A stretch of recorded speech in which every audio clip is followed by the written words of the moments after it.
Alright, welcome back to Martial Geeks. It's that guy again. So this time, I want to show you a video that we uploaded clips of a long time ago now. I think it was uploaded on YouTube when this wasn't yet called Martial Geeks. It was just a random channel where I posted a bunch of stuff, and I just started training with the gang that's Martial Geeks now. And it's a video, it's a sparring session. It's years ago now, with an awesome dude that we showcased him sparring with us a few times on the channel. And he's one of the most fun people to spar with, and a total badass. And this was, I think, MMA sparring, but we barely did any takedowns because, especially at the time, both of us were like stand-up guys. And my takedowns were trash. Still aren't the best, but his takedown defense was always awesome, so it was just like, okay, let's just spar.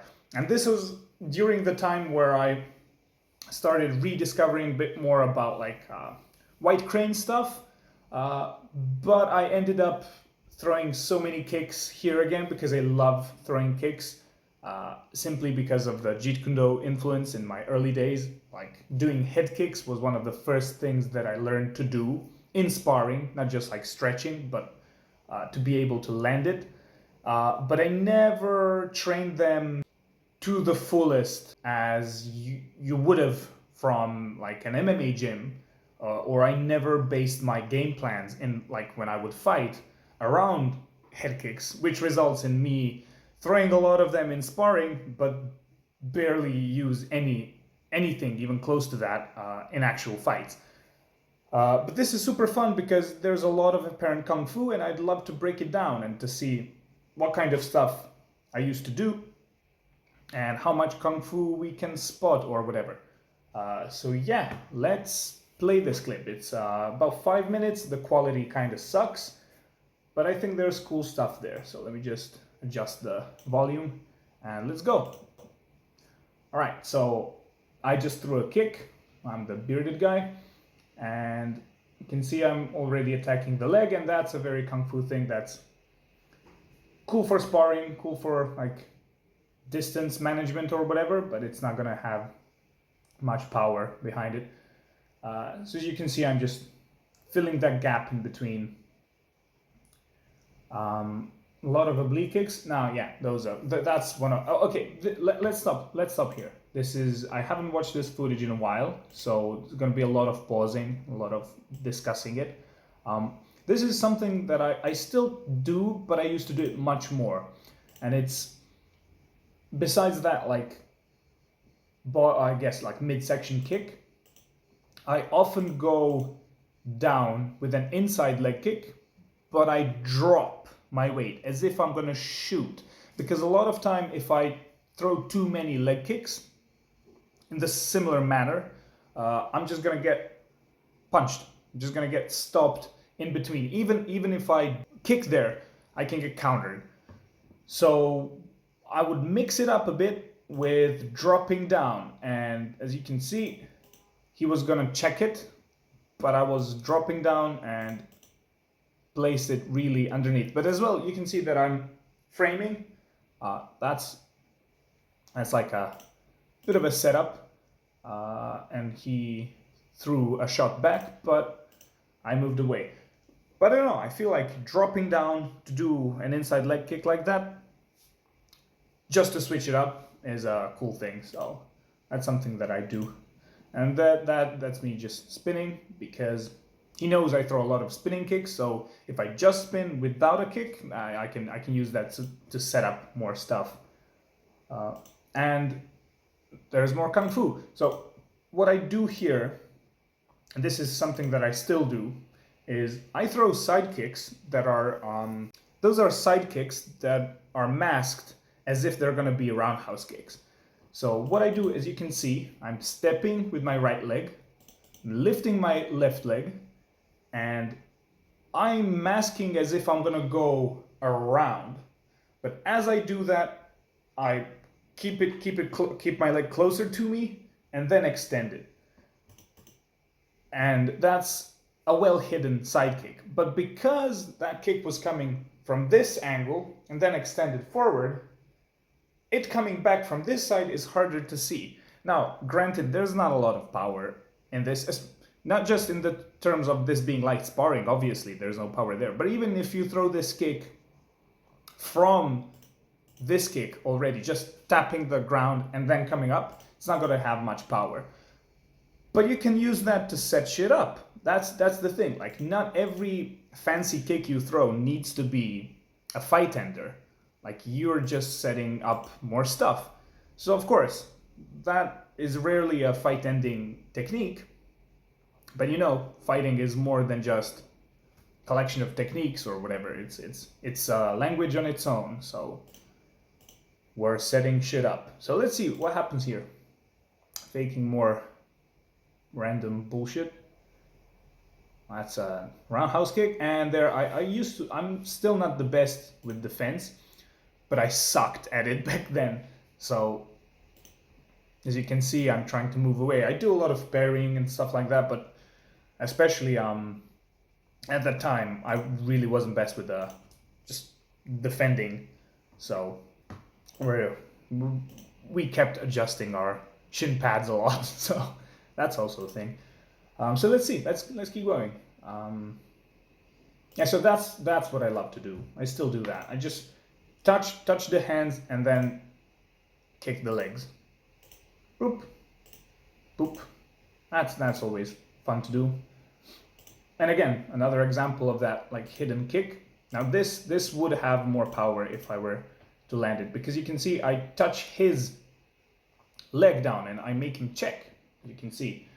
But then I go up, and if you really shoot it properly as a side kick and look behind your back, like I feel like I had solid structure here, but again, I'm not extending it to the fullest because it's sparring.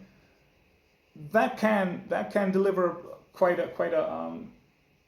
some damage, even though my distancing and position wasn't really right for that, but the idea is there, as you can see. If I was a bit more to the right, if my leg was around here and maybe facing a bit more and the kick was coming from this angle, that would have been a bit better. But nonetheless, it's a thing that you absolutely can do. So yeah, let's see. A lot of feinting. Yeah, and that's how a lot of people know that I'm gonna throw the spinning kick. I've actually talked about this on the Kung Fu technique I got to use in MMA video, because I go to kick and I plant my leg. So if the person moves away and I'm not doing any like jamming, like baji stuff, then I'm planted for a turning kick. And this one landed nicely, but I'm being nice, move away. And I gotta be careful because he's really good with his hands, as you can see. And that's like a terrible thing from me, where I was doing this and leaving my head open, even though it's for a split second.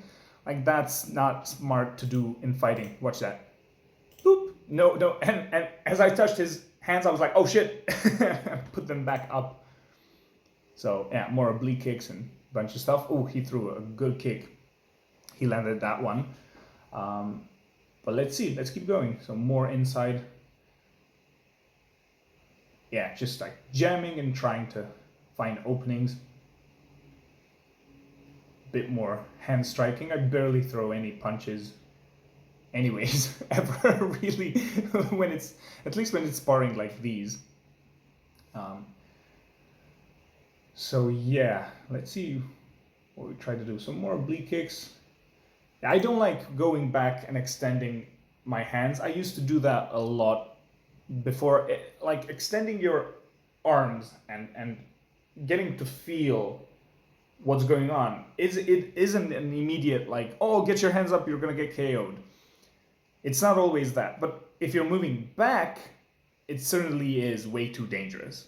But if you're moving forward and you're jamming to get strikes or get the clinch, that's fine. Just doing this and going back, that's always a bad thing to do. So yeah, let's keep going.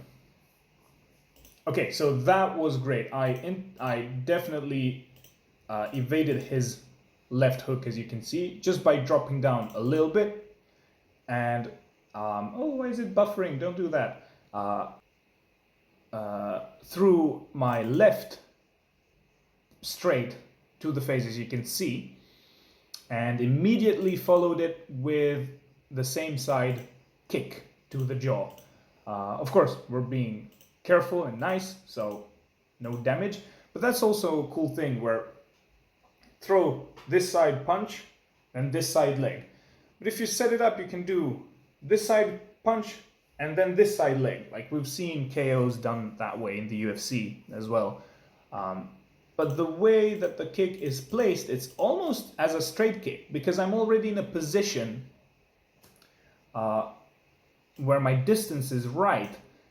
It's almost like a mixture of a side kick motion with like a roundhouse kick, and it's what a lot of kung fu people like spot and get, because I talked to Sergio from Practical Combat. I've talked to Alan from In Defense of the Traditional Martial Arts and a bunch of other kung fu people, and they all seem to talk about like kicks like these, where it's a roundhouse, but it's from very close and it's very direct. It doesn't go around. As you can see, it's almost as a side kick, but you can see that the ball of my foot hits the jaw. And again, this is light sparring, so it's not hard. But that's definitely a kung fu thing. So let's keep going. See what else we got. Yeah, he's piecing me up with boxing. Like I can do all that shit. I'm still gonna get clipped. So he's being very nice. Let's see. So come from different angles a bit. Try to loosen up. He attacks my leg. So. Oh, he caught me there. Now I attempted to do like a back fist from exiting the range. Didn't do shit. That's also my like very dear combination, I guess. Side kick to the body and then spinning to the head, even though it was done very nicely, and I don't think the distance was right. Again, dropping down, which is cool to do once and again, but you can get kicked to the face accidentally, so it's not always best to just keep dropping your weight, because if the person is attacking the body, if you drop down, he can accidentally hit you in the face, so that's no good.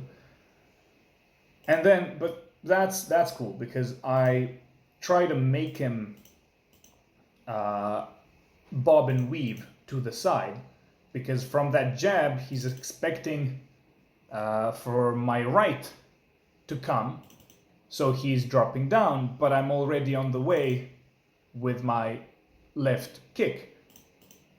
And that's also because you set it up with the hands first. Just that right touch makes him think that when I extend the jab, this is coming.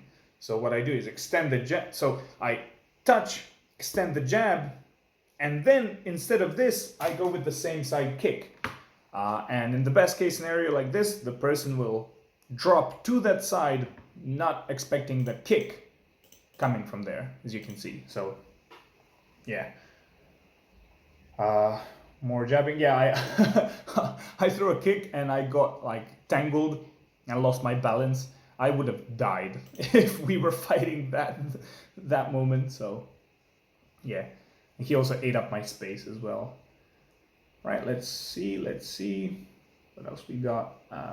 Okay, more body kicks and me getting clipped. Now that was a